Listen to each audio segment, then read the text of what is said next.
Sabes aquela sensação de ver uma cena num filme e pensar isto parece-me familiar? Bem, o Tarantino adora fazer isso, mas de forma tão genial que acaba por criar algo novo a partir de velhas influências. Hoje vamos falar sobre como Os Oito Odiados têm muito mais em comum com o western clássico dos anos 60 do que tu possas imaginar.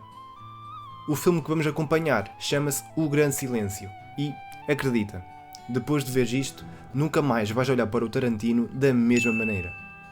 Primeiro, O Grande Silêncio, de 1968, realizado pelo Sergio Corbucci. Este não é um western qualquer.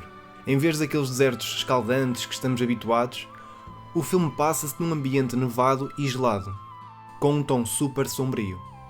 A história segue um pistoleiro mudo, que é interpretado pelo, e agora tenho que ler isto bem, porque é difícil, John Lewis, esta é a parte fácil, Trintignant.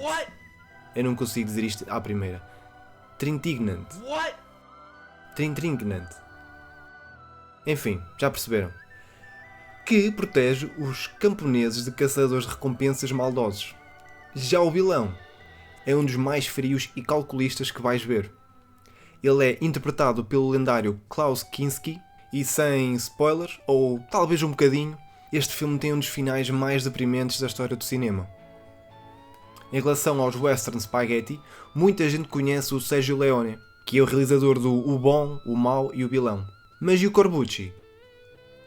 Bem, se Leone cria westerns com cenas icónicas, duelos elegantes e um toque quase operático, o Corbucci foi na direção completamente contrária. Os filmes dele são muito mais crus, mais violentos e politicamente carregados. O Grande Silêncio é um exemplo disso. Em vez do clássico herói do faroeste, como era moda nos anos 60, o mesmo apresenta um protagonista trágico, que neste caso é um mudo, que teve a sua garganta cortada por uns bandidos no passado, e um mundo onde os maus têm vantagem. Agora entra Tarantino. Segundo o The Guardian, quando Os Oito Odiados foi anunciado, o próprio Tarantino disse que se inspirou no filme O Grande Silêncio. E não precisas de ver com muita atenção para perceber isso. E eu vou-te mostrar o porquê. Ora bem, primeiro fator que estabelece a ligação dos dois filmes: o ambiente. Ao contrário dos westerns clássicos, que se passam no deserto, ambos os filmes decorrem no inverno brutal, com tempestades de neve que obrigam as personagens a cobrirem-se num espaço fechado, neste caso. Tanto no O Grande Silêncio e nos Oito Odiados, a neve é quase uma personagem própria, porque, por causa dela, as personagens entram naquele refúgio que se torna uma panela de pressão pronta a explodir.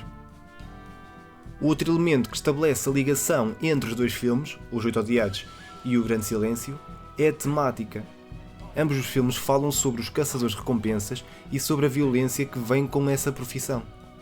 O Grande Silêncio, apesar de ser mais calmo e reflexivo, tem um dos finais mais chocantes do cinema. O herói, que é o Silêncio, que é interpretado pelo John Lewis Trintignant, é brutalmente morto pelo vilão, o Loco, que era interpretado pelo Klaus Kinski, sem nenhuma reviravolta heroica. Aqui, os vilões vencem e a injustiça prevalece. Mas o Tarantino leva isso ao extremo, transformando o seu filme quase numa peça de teatro claustrofóbica, cheia de tensão, diálogos afiados e, claro, muito sangue. Em Os Oito Odiados, o final também é extremamente violento e sem redenção. Não há heróis e a morte torna-se inevitável para quase todas as personagens.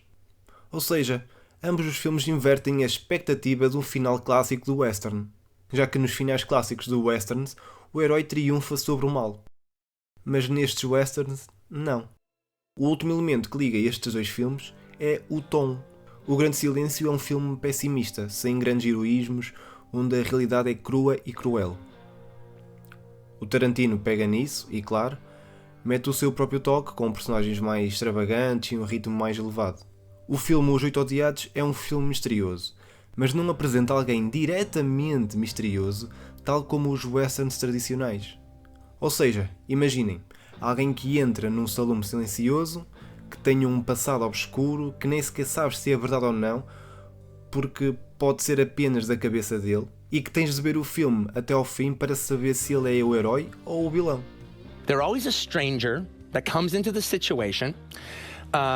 You don't quite Mysterious. Yeah, mysterious. You don't quite know what's going on. Right. At some point, a dark, complicated past Emerges. is revealed about the character. You're right.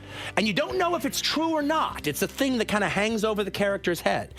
And you actually almost have to watch the entire episode to see if the guy is a good guy or a bad guy. You know what? Yeah. You're like a goddamn professor. You're absolutely right. Do you? Pronto, no filme dos 8 Odiados realmente tens um ambiente misterioso, mas são apenas caçadores de recompensas normais que procuram um abrigo por conta da tempestade e não pretendem matar ninguém. Ou seja, também não há um herói, não há um centro moral. O Corbucci filmava a violência de forma crua e realista, sem glamour. Os seus filmes mostravam o sofrimento sem filtros, criando um impacto brutal.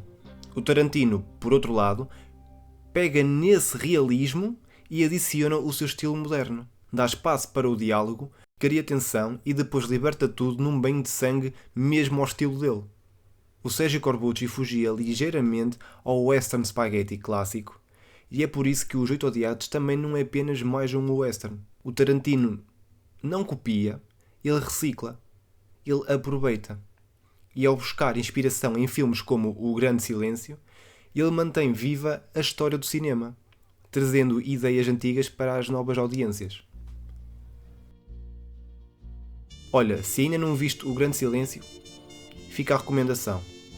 E agora diz-me, conhecias esta ligação entre os dois filmes? Esta parecença? Achas que o Tarantino fez uma boa homenagem ou preferes o original? Escreve aí nos comentários, deixa o likezinho, um abraço e até à próxima. E subscreve.